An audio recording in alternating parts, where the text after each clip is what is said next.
A very good morning to all of you.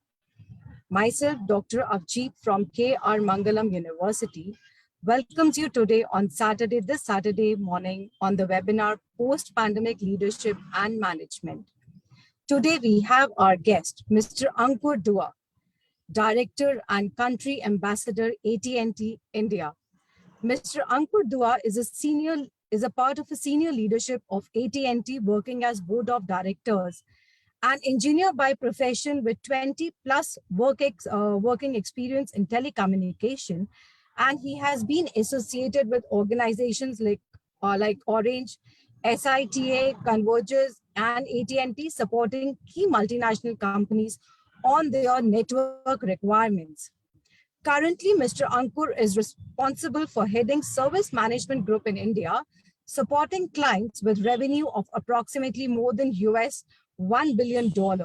He's also appointed as AT&T India Country Ambassador, taking care of overall client experience of the customers and their business in India with AT&T.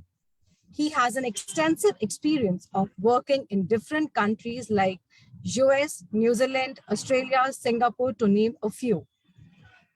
We welcome you today, Mr. Ankur, for this webinar.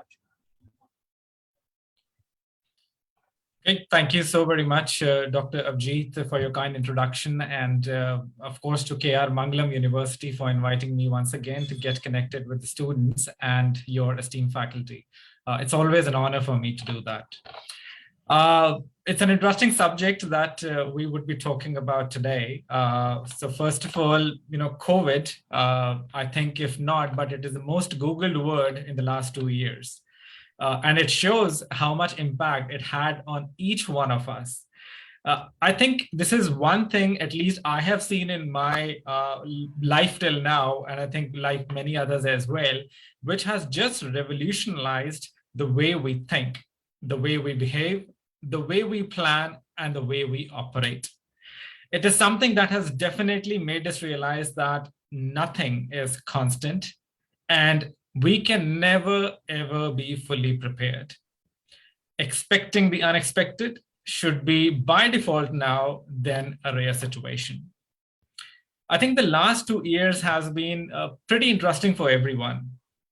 For the first time, the most positive word for the human race was negative. And it's a single thing which had reset the world completely. People of all ages, from toddlers for whom the school got converted into a 20-inch screen, to youngsters who had opened doors for many opportunities which they have never ever dreamt of, to the middle-aged people who probably have to now struggle more to earn their livings, and to the people who are actually at the retirement age to postpone their retirements, to the elders who can now be looked after by the click of a button rather than being attended in person.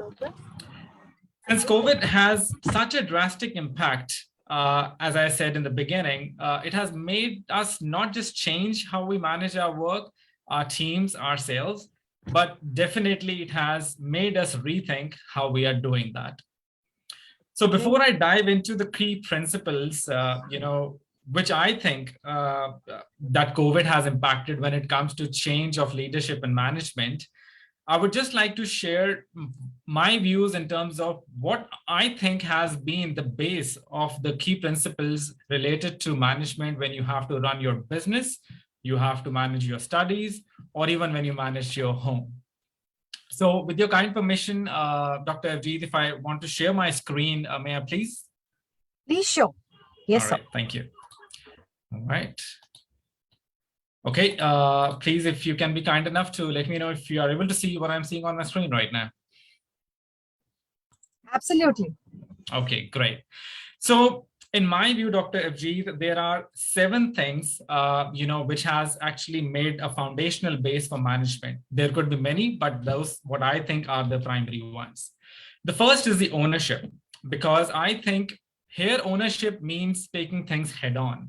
Because in management, if you don't own the things, you will never thrive for excellence.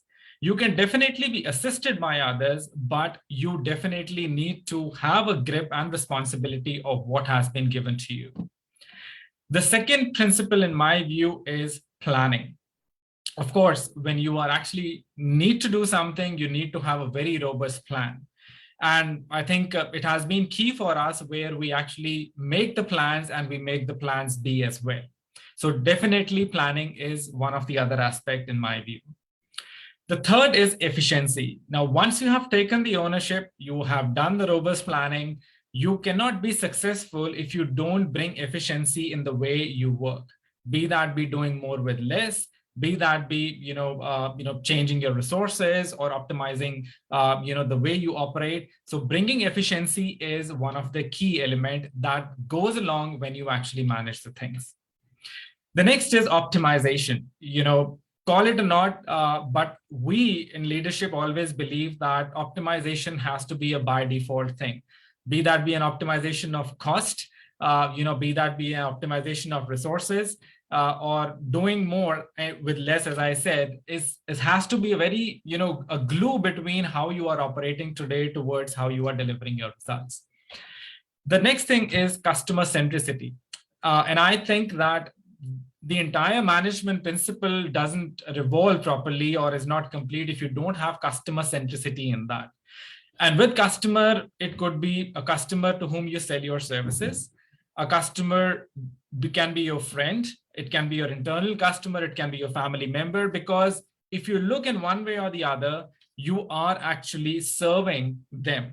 And if you're a student, you are serving your teachers, you are serving your university. So treat those as your customers. And if you don't think about how you're going to treat your customers well, probably the entire management model might not be as effective as it could have been otherwise. Then is growth. And in my view, this is probably topping the chart, because if you don't have the environment of growth, you don't have the zeal of excelling in terms of your personal growth, in terms of making an environment that gives the opportunity for others to grow as well. That is definitely, I think, is one of the key things, as I said, in my view, is the top that comes into the chart of the management principle. And last but not the least, we have deliverables. All ends, all well that ends well. So till the time you actually don't deliver the results, no matter how boldly you have done the ownership, how robust you have done the planning, how much efficiency and optimization have you brought into the system, how much customer focus you have been, and how much growth you have brought into the group, I think you still will be questioned if you don't deliver what you have been asked for. So in my view, these are the 7 principles and the foundational thing that actually brings the management, that we have been doing. And while we look into it, we were hit by COVID.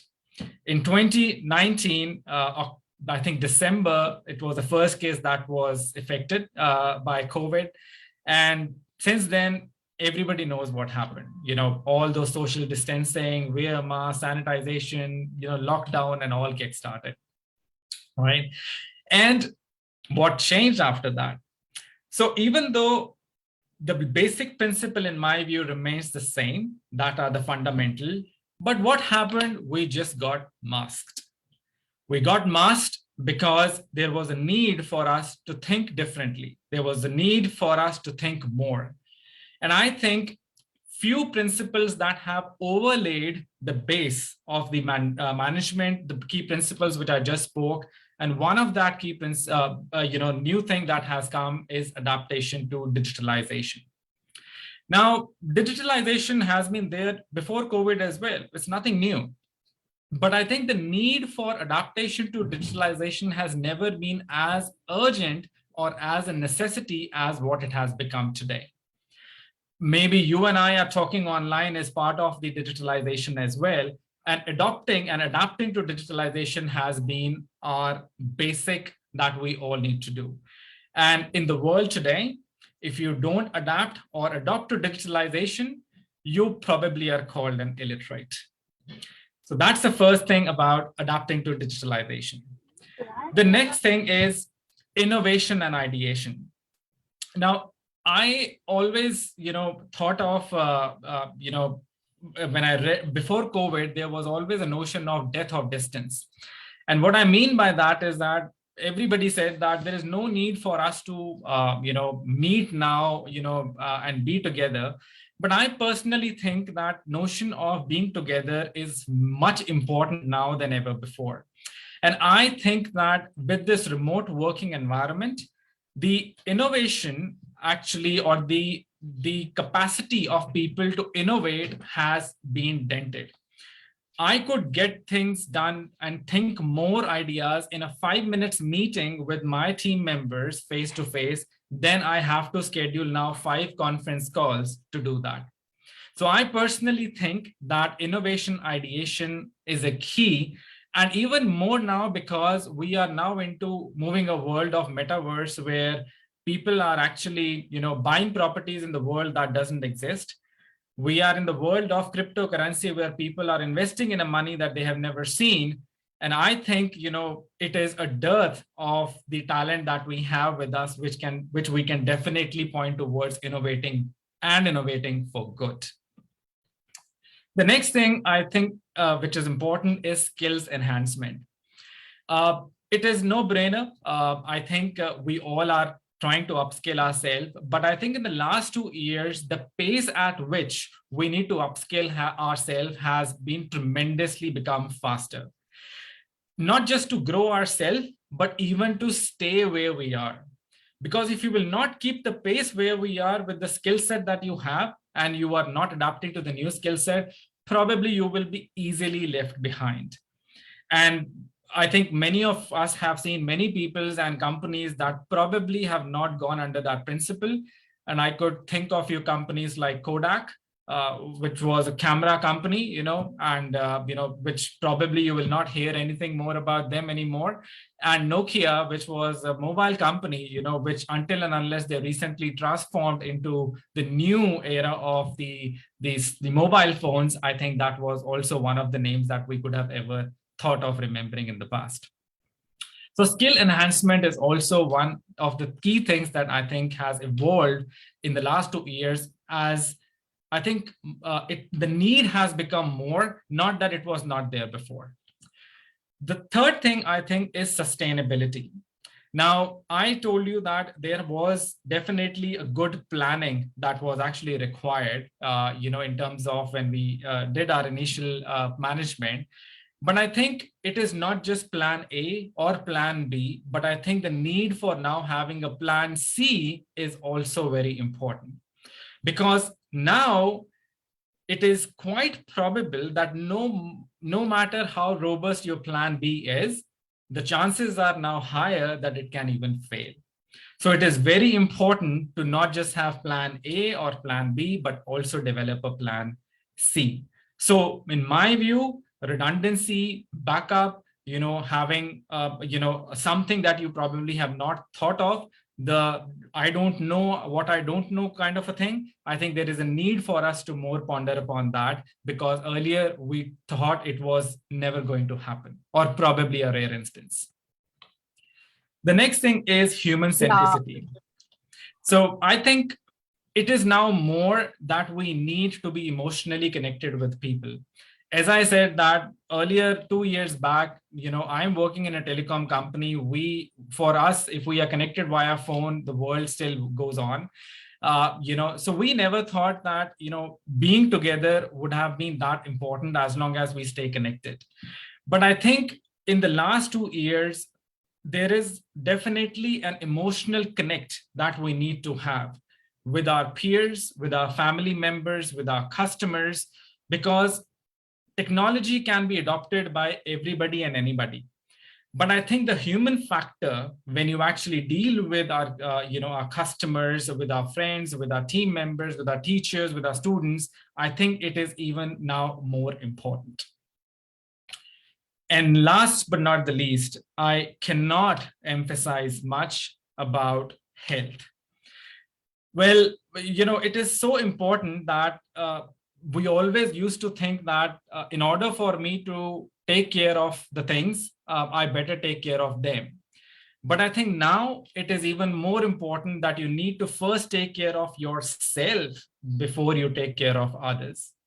So we need to make sure that the people are healthy, not just physically, but mentally as well. Because interestingly, brain is one of the organ of our body, as per science, that has been the least known. So when you have something which is least known and that can actually, behave or do something which probably you would not have a thought of, I think that's the main organ of your body that you better take control of rather than that taking control of your body. So in my view, Dr. Avjeet, if I need to summarize, on how I think the management has changed. So it's just not the ownership, but the focus also that we need to maintain more in terms of what we are doing. It's just not the planning, but also the redundancy that we need to build into the system, because it is so much critical for us to have that plan C. It is just not the efficiency, but the sustainability as well that we really need to maintain to be there where we are and to grow from where we need, where we want to be. Because if you are not sustainable, quite likely with the kind of the dynamics and the new normal, which in my view is changing every week, things can suddenly twist in a way that you probably would not have imagined. It's just not the optimization, but the innovation as well, which is very, very important for us now. The only way and the only thing that can keep you ahead of your competition now is how you innovate, what you innovate, and how fast you innovate. So this is very important that you don't leave your ideas behind and try to execute them well ahead of the others if you want to be in the best of the students, the best of the teachers, the best of the people in the market, or the best of the companies. It's not just now the customer centricity, but it's also the human centricity part that is more important, as I said. It's not the growth only that, you or I need to grow in the company, vertically, but it's also a skill growth that is important. And whether we get a vertical growth or not, but by default, you should continue to strive for your skill growth. And last but not the least, it is not the deliverables, but you also need to create that empathy about what you are delivering to your customers, to your students, or to your teachers, or to any facet of who you think your customers are. So you need to have that empathy factor, because that's what makes you sticky. That's what makes people sticky to you. And that's what makes you a good manager and a good leader in the environment that we are living in. So overall, Dr. Avjeet, this is what I personally think, how the management has evolved in the last 2 years of the interesting time that we have ever seen in our lifetime. Yeah, actually very true, because the way, the industries have been impacting and the kind of the effect that the industries had, the corporate leaders, the way they have acknowledged the importance of, upskilling and reskilling the competitive and while engaging their workforce, that is actually, they have to imagine that what kind of a market uncertainties are trying, will be coming in the time to come. And the way the technological disruptions have come up in the new this norm and the pivot towards the digitalization of the business calls for the companies, and how the leadership has been redefined post pandemic world, I think that is the way, the company leaders actually need to think about. And very truly said, Mr. Ankur, that the leadership, the innovation is the key element for the success of any business organization. Because now, in fact, at our university like KR Mangalam University, we also focus, we are teaching a subject, specialized subject, 3-4 subjects in our undergraduate and at postgraduate level also, by the name of social entrepreneurship and chasing the rainbows and entrepreneurship development, where actually we are focusing on students to, rather than being a job seekers, at least they can be a job givers, and developing those kind of skills in the students, where they can look more of innovations, small innovations at this tender age, once they have entered from, the school life to the college life. And if they can come up with small innovations, like at a university, to name a few, they have come up with the robots, they have come up with the 3D multimedia printers. These are the small innovation, and from these only the other students also learn a lesson. And at a university, we have an incubation cell also. And this is how, we are teaching our students how to be an entrepreneurs. And, that kind of a jerk that the students have over a lot of investment is there, and a lot of, it's like big thing that opening up a business and all that. So just to give them a glimpse of being an entrepreneur, we have the concept of, introducing the business plans. We make our students, do the business plans, present them in front of the business investors, business consultants, take the help of them, and come up with the small entrepreneurs. And very fantastically, till now, two students have already come up at our university. Those who have started their entrepreneurs, they have started their business in the university itself. And the best part is that university have given supported them. They have given them the office space, and now they are the ex-students. But still now the university and our management, our leadership is still supporting them. So I think this is how, the way the world is changing, and the 21st century actually demands that, small innovations should be started by the students at this undergraduate or post-graduation courses only, so that tomorrow students don't feel any kind of a jerk in themselves when they are asked to, have a startup of their own. Yep. And, like nowadays, our honorable Prime Minister is also giving them so many schemes are there under incubation cell, have a startup India, digitalization, digital India. So I think our young generation should be motivated towards that. Yeah, absolutely. And I personally think, Dr. Ajit, that certainly I think your university is doing a stupendous job. I think this is the platform that we really would like our upcoming generation to get, because we didn't get it. We never, when we were studying in our colleges and universities, we never were taught about all these redundancies, innovations. Yes, it was still an important subject at that point of time, but probably that much emphasis was never given to us on that. And whatever we learned is all on the ground, on the war field, right? And I think if you can put a DNA of that innovation, and as you said, incubation centers you have and everything, and your students can get up to that, I think they will be absolutely ready when they actually go to the war field. So everything will be known to them. They will not be shy for doing experiment. They will not be shy to take bold steps. They will not be shy to think out of the box. So I think this is the principles which I think as a university, and I'm really happy to hear from you that these are the key pillars that you are actually focusing on. And I think everything what I have said, what you are all seeing on the screen, to me, it becomes secondary if you do not take care of yourself. So please, my humble request to everybody who is listening this particular webinar, and to the university, to please encourage the kids to actually take care of their health from now onwards only. This is something that they need to do. This is something that nobody external can do for them, and if they take it as a principle that this is the thing that they need to own and they need to cherish, I think that is one thing that will make everything other that we have been talking about very easy for them. So thank you for sharing your thoughts. That's really nice. Sir, so wonderful. We had the principles very much laid out. And as you said, that they are fundamental, right? So, while we are taking care of those fundamental principles, right? And you very well emphasize two aspects, innovation and skill enhancement and all that, okay? So, and you mentioned this also, that what are the difficulties involved when we go virtual and when we are face-to-face? What is the difference involved in all? Now, now there is no alternative. We have to go virtual and all that, and we have to go digital. So definitely a different kind of skill sets is required, right?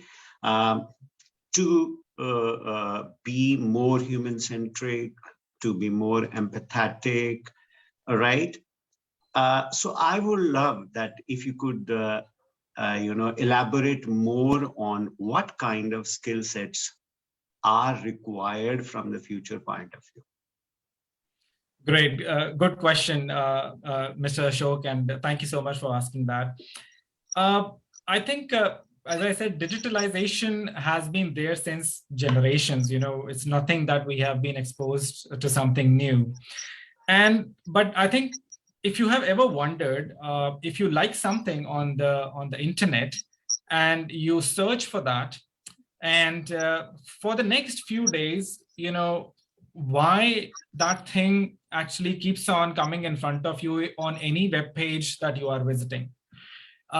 We call it a targeted advertisement, because nowadays the companies are, collecting a collective data, not just for a particular user, but what they are looking for, where they are looking for, how much they are looking for, and what variety of the things they are looking for. And they are selling that particular data to the sellers who are actually, hungry to go into the markets which they have never tapped.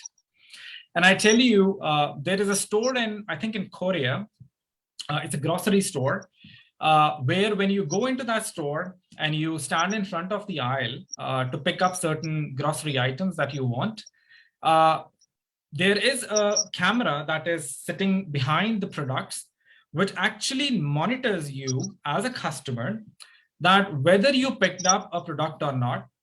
If you have not picked up that product, which product you moved on to, what were your facial expressions when you actually moved from one product to another, what things you noticed when you actually picked up that product and kept that product back and instead picked another product.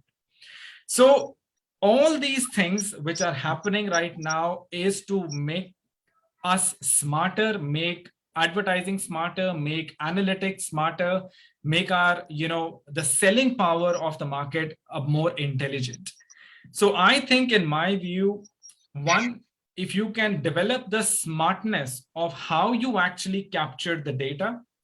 Second, how you analyze that particular data in a good form, and then try to make an intelligent decisions with that particular analytics. I think that's one thing which I would really like the students to do. And we in our world call it a big data analytics. And I'm from a telecom company, as you know, and we provide telecom and networks, right? And on an average, we have approximately 500 petabytes of data that goes through our network. And if somebody on the call don't know what one petabyte is, it is equivalent to watching 11,000 movies of 4K video quality at a stretch. And it will take you at a stretch 2.5 years to finish those 11,000 movies. This is just 1 petabyte of data. And in our network, we have 500 petabytes of data that crosses 1 day. So there is a humongous analytics that can be drawn out from the data that we are actually having, the data that are being captured. So I think, in my view, Mr. Ashok, if the students can focus on enhancing their analytical skills, bringing in the smartness of what and how they can capture the data, and of course, under the laws of the government, of course. And thirdly, how you can actually create an output and intelligence out of the analytics that you have done. I think it will make a complete difference on how we are looking at the things today. You can put this principle into anything that you are doing, and I can bet you that the decisions that will be made tomorrow will be far more effective and far more robust than if you do that without what I have just said. So hope that answers your question, sir. Well, very well answered. Thank you so much, sir. In fact, when you were answering the questions from the point of view of the industry, I was thinking in terms of student and teacher relationship and all that, right? So in face-to-face, we were always, and when we were seeing the students, so we were understanding whether they are grasping, not grasping, interested, not interested, and all that. But now, what is really required is to relook into the visuals of the students, which most of the time are not there, right? They switch off the cameras and all that, okay? So that also speaks that the universities and the teaching staff has also to need to grow and need to be better analytics as well, and better understanding of what exactly is happening. Now that puts me to another point, that is efficiency and sustainability, you said and all that. Now, usually when efficiency and sustainability is to be balanced and all that, and in the industry, they always think in terms of like, how many people I need now and how many people can be laid off, all right? Whereas I personally feel that there is a third way also, and that is actually thinking how more opportunities can be created, right? So this, I feel, would give a new direction to the business. So I would love that if you could throw more light on efficiency, sustainability, maintaining a balance between the two, and thinking innovatively. Great. And you very rightly said, Mr. Ashok, that it is, making people jobless is never a solution. In my view, I have been, a very much a person who is against that particular thought process also. Let go the policies aside. But yes, we are in an environment where it's not always what we like. We have to make some hard decisions, right? But I think we can certainly minimize making those hard decisions and impacting the people if we actually ponder upon the third thing that you just mentioned about, is to create more opportunities. And I think for anybody to actually create more opportunities and having that mindset, you need to have two things very much in your principle. One is curiosity. Whether you are a student, whether you are a teacher, whether you are in any management role, or whether you are doing your business, you need to be very curious, how things are working. You need to question that. You need to just find a way to make things better. Because if you are not curious, you will never strive for doing something more, something out of the box. And as you said, you will never be thinking of creating an opportunity, because you will always be siloed that I need to do this thing, but I need to do this thing only, just that I have this start and this end point, and I need to just run between these 2 points only, right? You will never think of the world which is outside of these points. So till the time you don't have that curiosity to know what exists outside of these 2 points, I think you can never have a thought process of creating more opportunities. That's one thing. The second thing is you need to have the boldness of challenging the status quo. There is a reason why things are happening today. There is a reason why things have been laid down. And I'm not saying at all that there is not enough thought being given towards how things are happening today. But you need to have the boldness, when you have the curiosity, when you have the outward thinking, to challenge and question, why we are doing things in the way we have been doing since last 5 years or 10 years or 2 years, right? I'm not saying that when you have that question, things will suddenly change overnight, but it will make people think, not just you, but the people around you, that yes, why we are doing this thing in the same way when we can do it in a different way, and that can create more opportunities, that can create more innovation, that can create more room for everybody to think out loud. So I think that if you actually have curiosity and challenging the status quo capability, I think these are the two fundamental, I should say, the main ingredients towards creating opportunities. And yes, when you actually have that thought process, you will obviously, by default, without you even knowing, will bring efficiency into the system.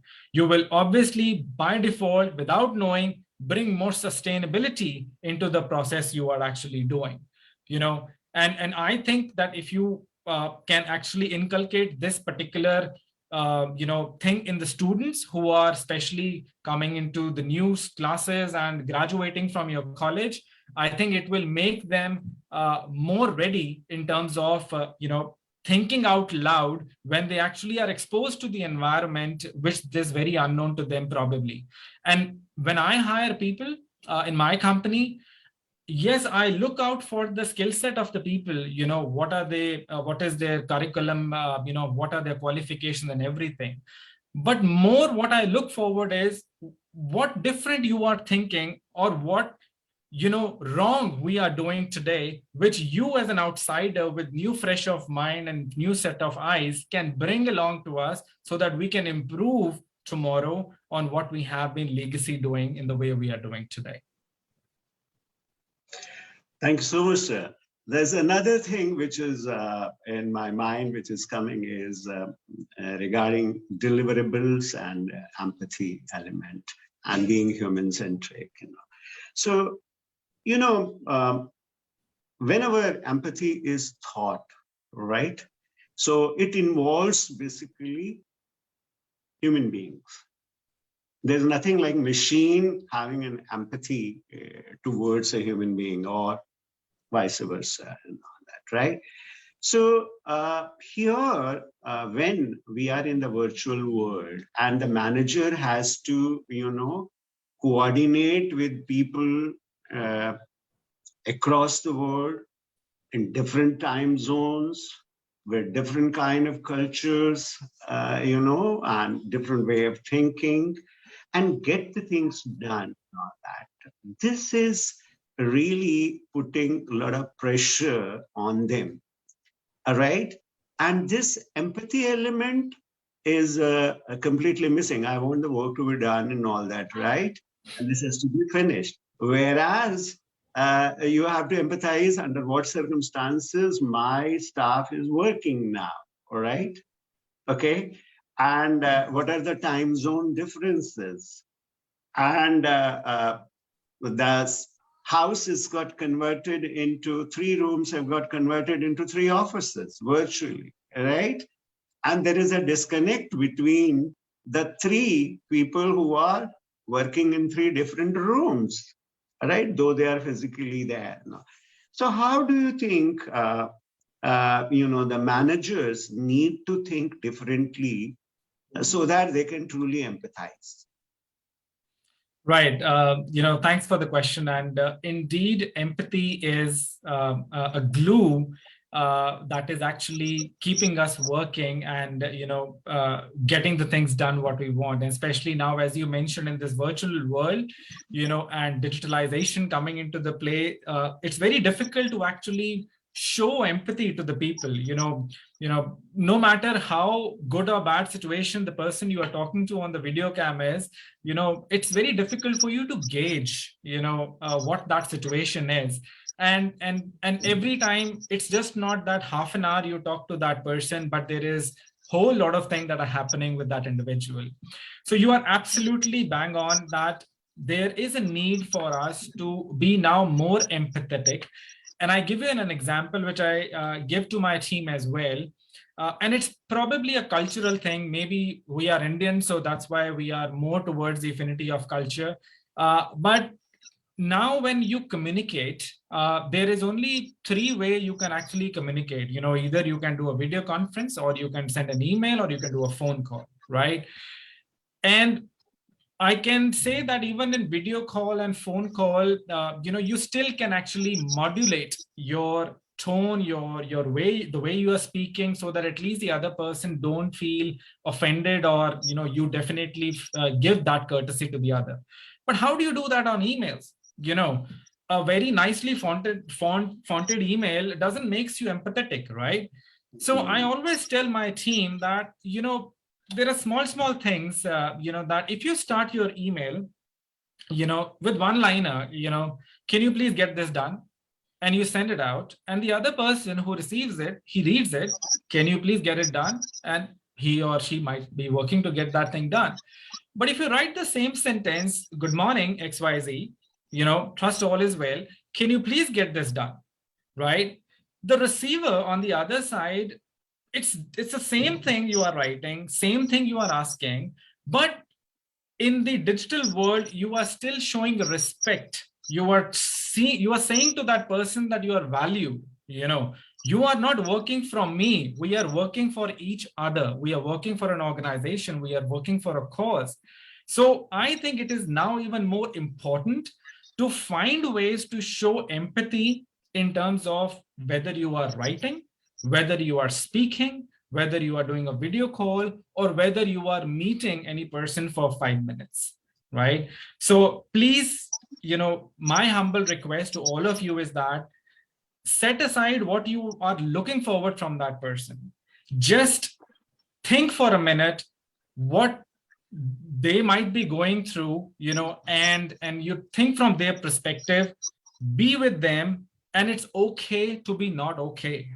Okay, don't feel suffocated, by not asking, that how are you doing. And I take a liberty to say on this platform that don't just end on how you are doing. Just ask, how you are doing, and once you get an answer, I'm fine, just ask, oh, how's the things around you. Just ask something, because you never know, the other person is so much suffocated and trying to vent out something that might be going on in his mental state. And this is where all stitched together, stress, health, work, family, it's all going around this only. So if you as a manager, as a person, can make a difference by showing empathy, I think you just never know how positively you are impacting the other person. I have a personal observation regarding the socio-emotional, health and all that, right? Now, what I've seen in corporates, what has started happening in the virtual world is that they have started calling counselors, and they started having some kind of workshops for them and all that, right? And they feel that they are taking care of the socio-emotional health of their employee and all that. Whereas socio-emotional health involves much more than that, right? And it is not just advice is needed, right? But certain environment has also to be created and all that. And that falls on the managers, right?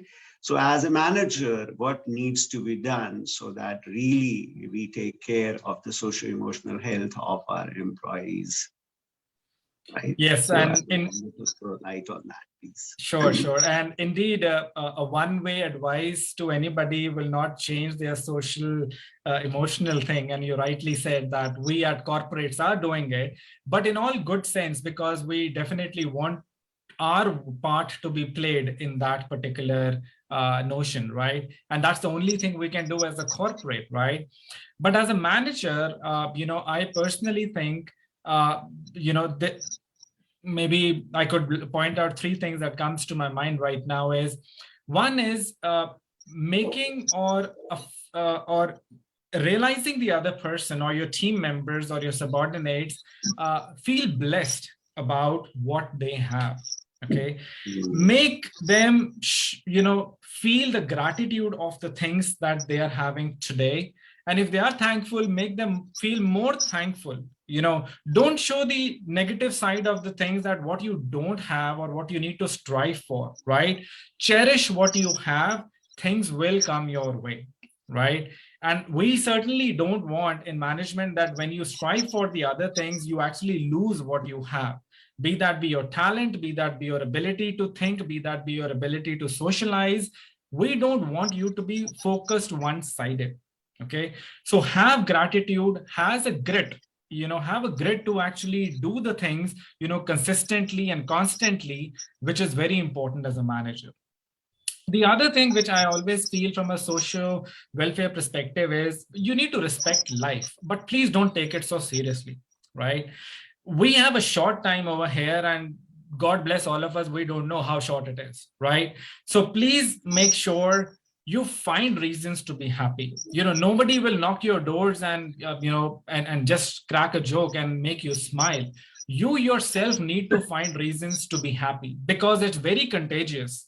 If you are happy, you make your environment happy. If your environment is happy, you have a positive mindset and a thought process. And in that environment, you are definitely delivering more and better. And in that case, you don't have to just focus on creating some sessions with somebody, or just do a one-sided conversation. But when you have those things internally coming from you, you don't need to be governed by outside world. It is you who know yourself better, not anybody else. And last but not the least, in conjunction to that, I think you need to start loving yourself. Once you love yourself and the people around you, it actually makes things so better that you start thinking how I need to treat others, and I need to treat them in the same way how I need to be treated by myself. So I think loving oneself is very important.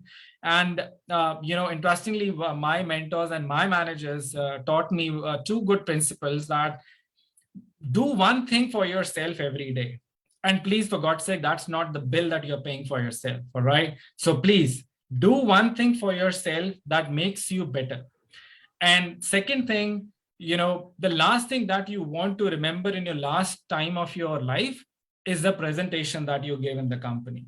So please remember those thoughts, and love yourself and love the people around you. And lastly, in conjunction to that, Mr. Ashok, I would like to say that contribute to the society. You have a responsibility. You are definitely blessed to have certain skills which probably other have either not identified yet, or they don't want to explore.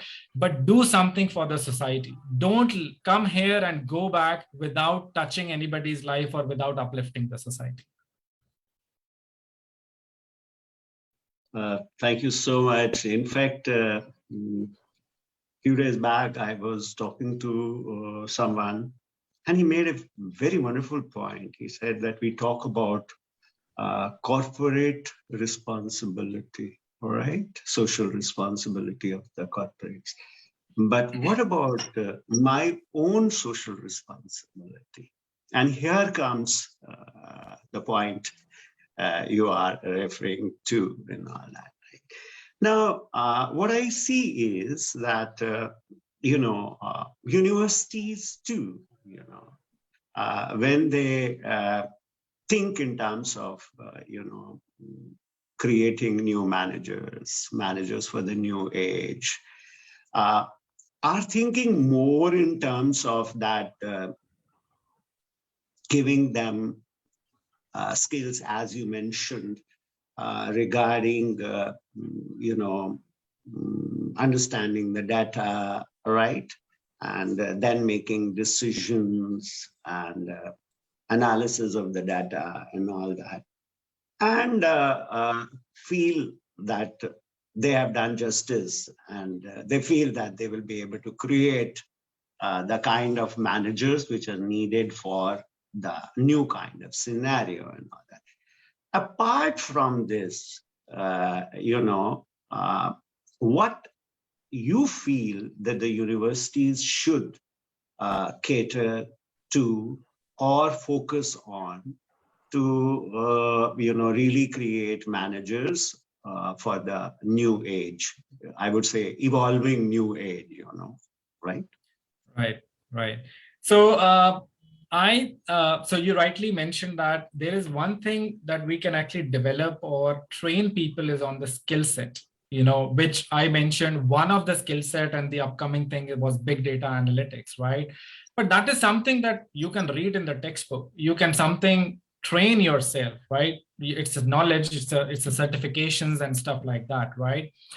But I think one thing which makes a leader better than a manager, which I really think you as a university should be focusing on. We want leaders. We don't want good managers, right? We want good leaders.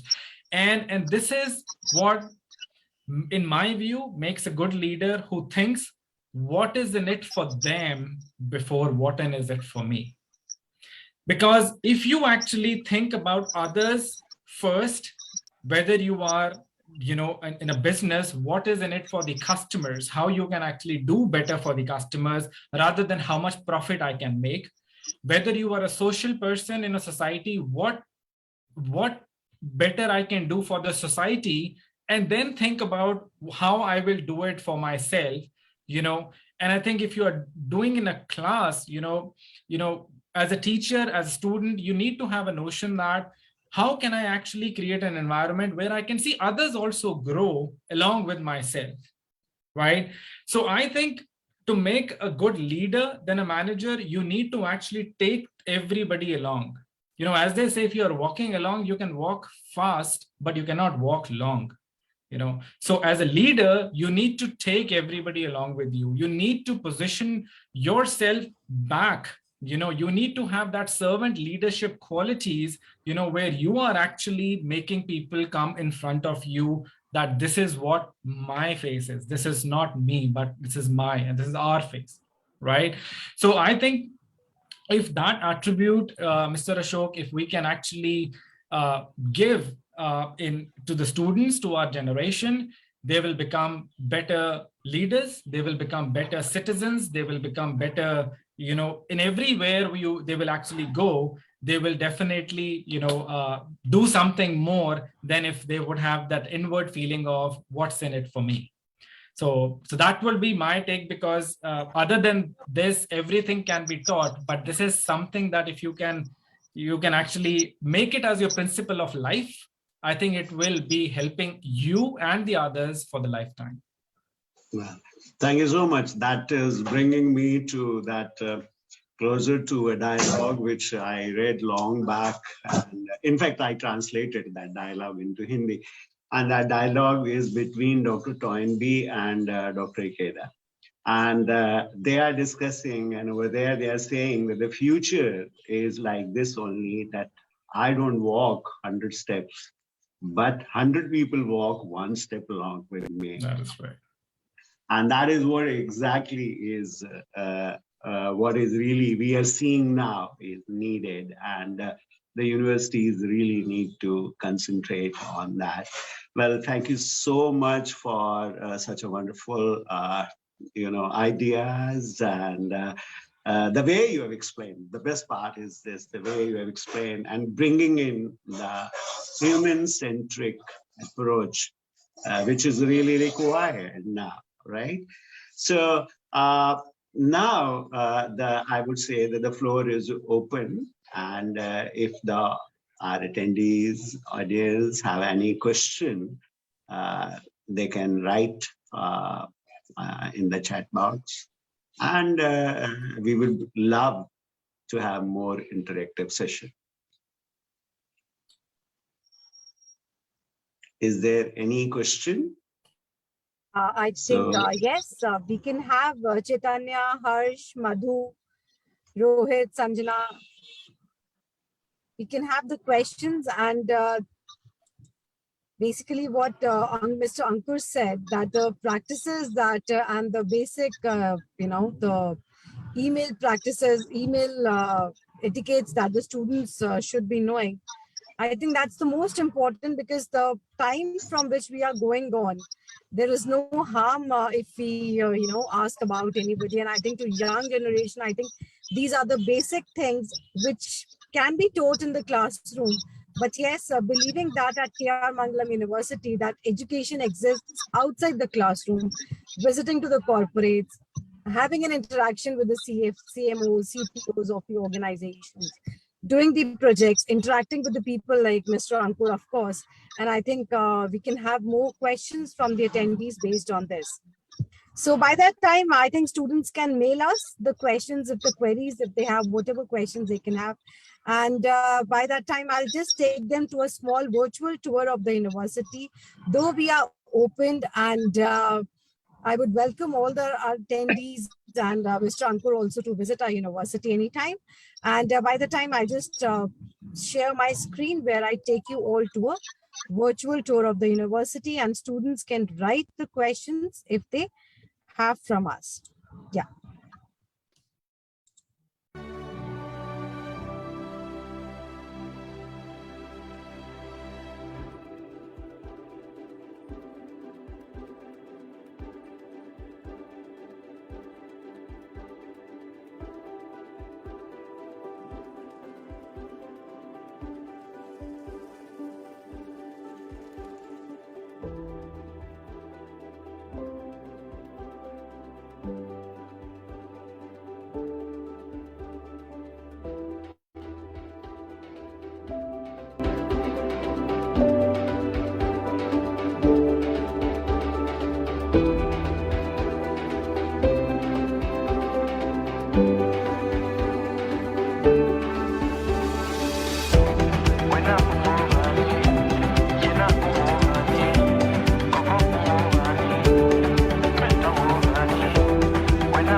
Yeah. We have one question from Rohit, that in management or in organizations, whether they should follow their own culture, it is mandatory.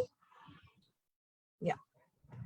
Uh, when they say own culture, I'm assuming, first of all, thank you so much.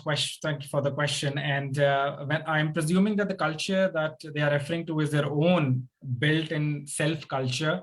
I think it's a dual thing. You know, if you think that there is a positivity that you are actually bringing in by instigating the culture that you are carrying along, and that is helping you to to move forward, then definitely you should actually advocate that culture in the organization.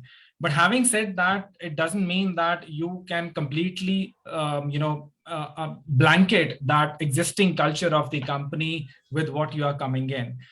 So you need to blend, with what the company culture is, because there are certain, ground rules and ethics, and the way the company has grown to the level it is then, is there because of the strong culture that they have.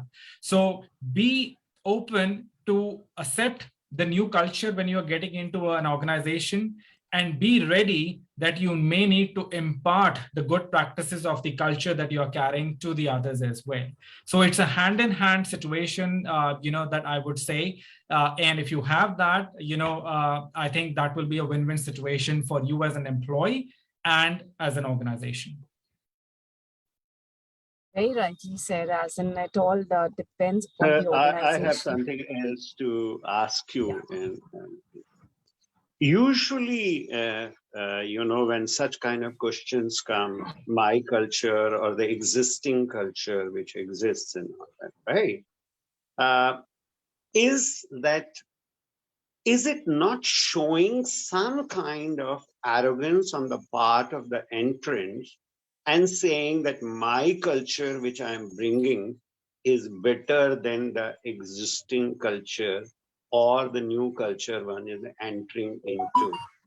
And how one has to address to such kind of things when usually when you enter into a new kind of a culture, you have to adjust and all that. That requires a lot of adapting yourself and all that, and you want to be like yourself only.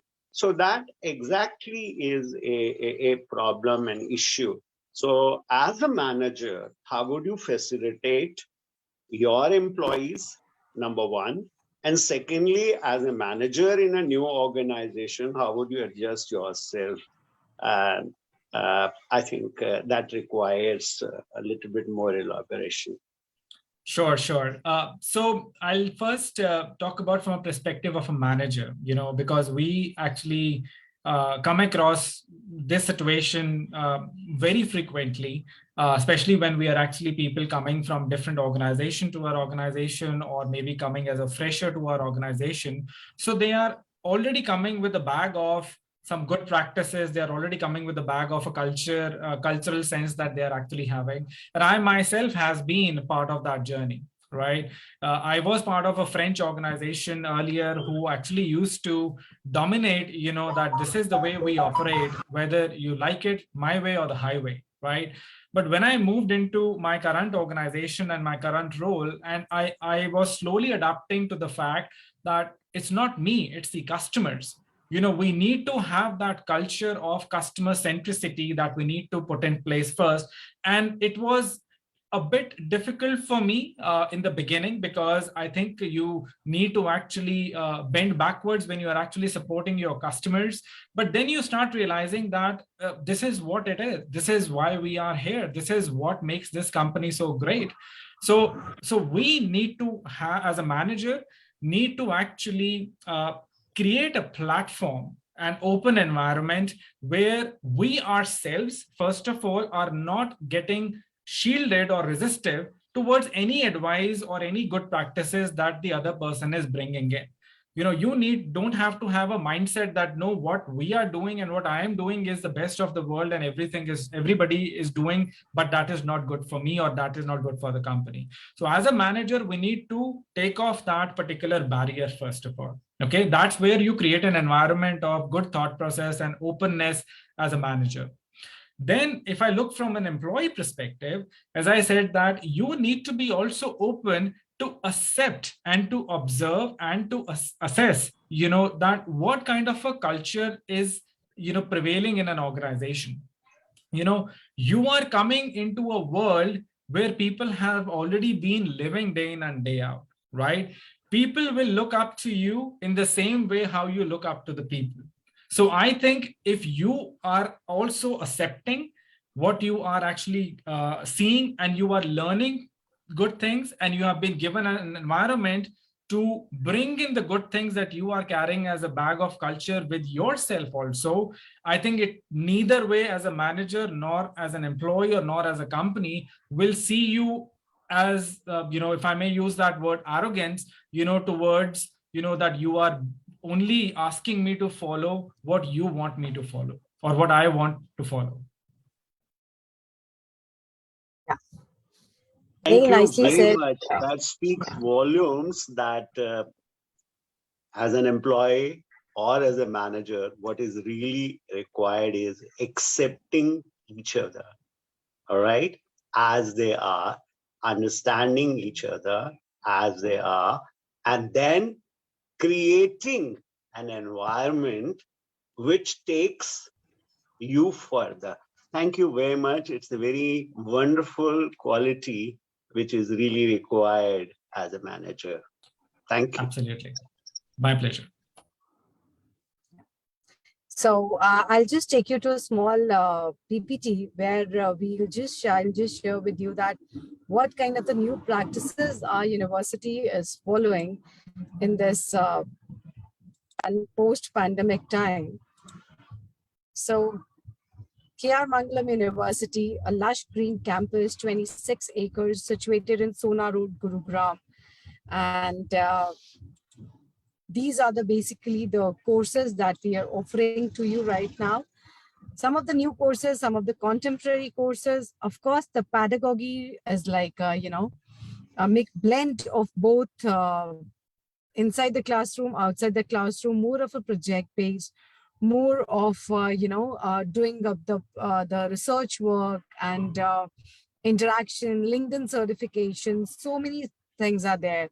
But yes, the career and the courses that we are offering lies in agriculture, architecture, basic applied sciences, engineering and technology, education, fashion, hotel management, journalism, legal studies, management and commerce, medical allied, entrepreneurship, as I already mentioned, that incubation center, that is the Institute for Invention, Innovation and Entrepreneurship. And last but not the least, the School of Humanities. And the collaborations that we have made is like research-based learning collaboration with IIT Bombay, official inauguration of e-Yantra Robotics Lab, where the mentors are guiding, the professors are guiding our students under different projects. And the student, those who are not able to clear the entrance exam, they can look for the university like us, who have already made the collaborations with the premium institutes.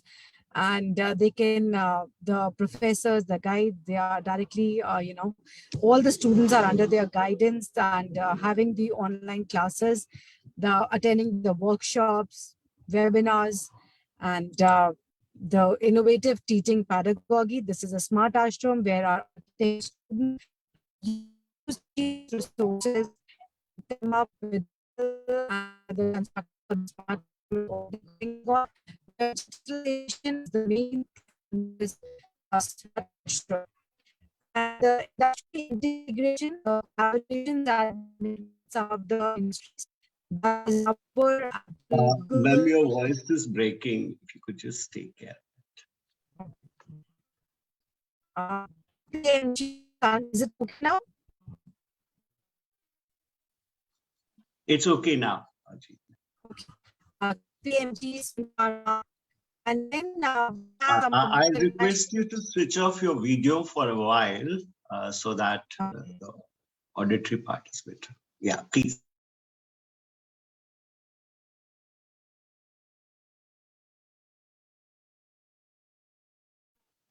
Ma'am, your screen has also gone off.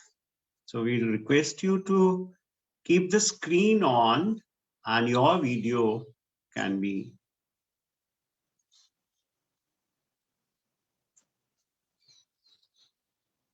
Abhijit ma'am? Hello? We can hear you, Mr. Ashok. I think. Yeah, I think there was some network glitch.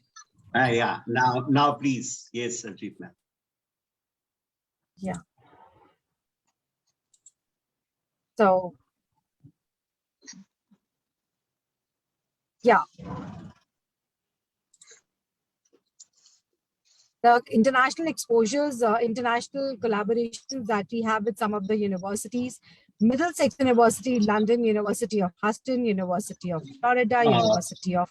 Abhijit ma'am, please share your screen. That's not visible.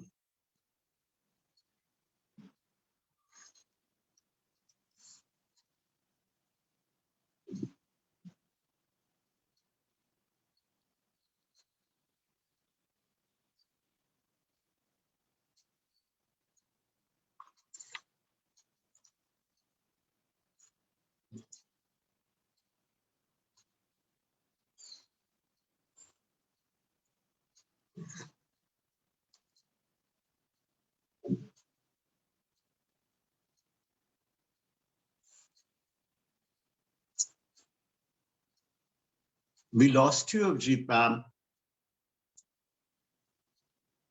Hello? Mr. Ashok, I can hear you, but I think maybe she's facing some connectivity issue.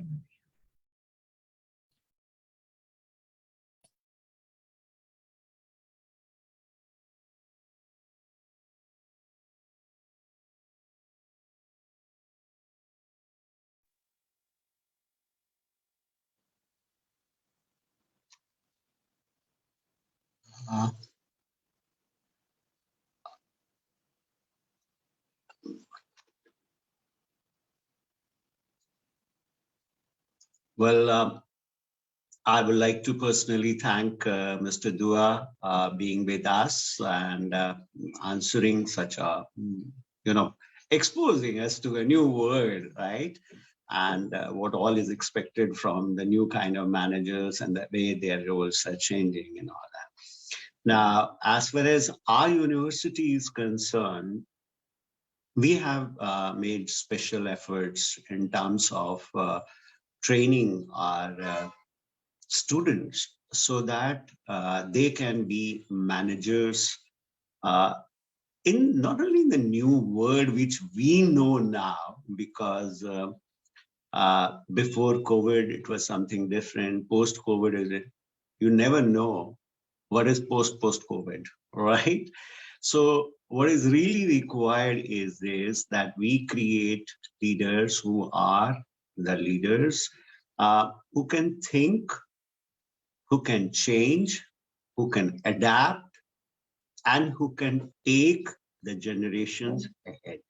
So for that, what we have ensured is, as far as the knowledge build is concerned, we have collaborated with organizations like IBM, Symmetrics. Now, these organizations, particularly I would say IBM, are training our students in data analysis, in understanding the data further, and we are making projects which really require the students to take decisions. Problem solving, decision making, that is an integral part, because our program, especially our MBA programs, have been designed in this manner that you have to go to the corporate world. You have to work over there. You have to see what exactly is happening. You have to find solutions. So this is one aspect. Second aspect which we are taking care of is the globalization and working with people of different cultures and all that. So for that, we have entered into collaboration with different universities. So our students can opt this way also, whether they want 1 year with us and the remaining part with the other university, or vice versa, so that they are exposed to what exactly is happening in different cultures, in different universities at international level. The third thing we have done is that when we have collaborated with LinkedIn, we have collaborated with IBM, Symmetrics, and other organizations, their faculty, I would say, their experts from the industry come to teach. And we have, drafted curriculum. It is not like this that they just come and interact and all that. There is a rigor involved. So there are many papers you have to do in addition to the regular MBA courses. And you are given a certificate for each paper. You qualify and all that. And those papers, those certificates are recognized internationally. So what happens is that when you join us, when you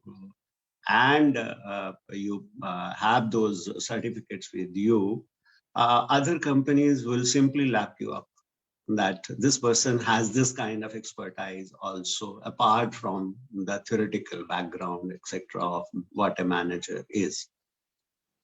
In addition to that, what we have done is that we have established about 28 clubs in the university. Now, those clubs, to name few, are very innovative. There is a Reuters club.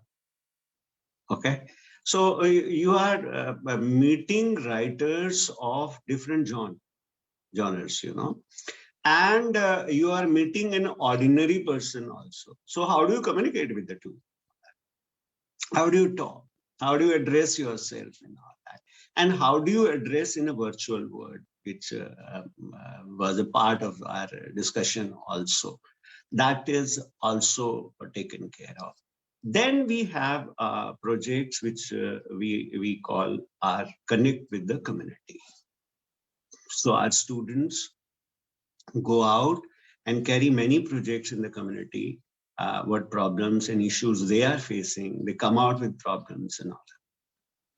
And as Ajit ma'am referred, we have projects, not only this, but we have established an incubation center in the university, and we teach you about entrepreneurship.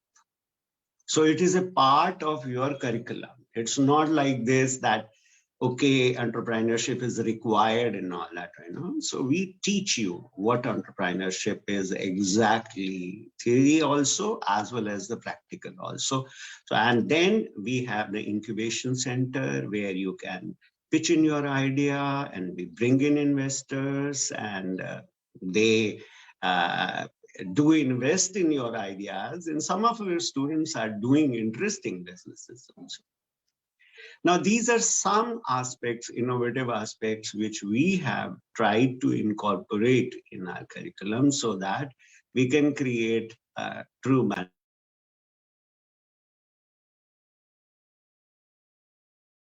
As far as our other courses are concerned and all, so I like to say that one additional features we have is that we have a very good counseling service. So we conduct psychoanalysis and all that. We help you to find out your own aptitude, interests, right? And based on discussions, you can choose the course which you will love and you can carry with, so that you don't feel later on that I opted for this course and this was not good for me and all that. So this is an additional thing and all that. So I would say that you can mail us, you can call us. We are a call away. And now since universities are open, you can visit us, you can meet our faculty, you can meet our students, you can visit our labs and have a fair idea of what exactly is this university all about, or the world you are going to enter into, right? So it's a very informed decision which you can make based on your personal visit, interactions, and all that. So we love you to come, visit us, interact with our faculty, have a fair idea, and then join or don't join. That's we leave the choice on to you, right? So thank you so much for joining us today, and a special thanks to our wonderful speaker, all right? And we look forward for more sessions with you, sir.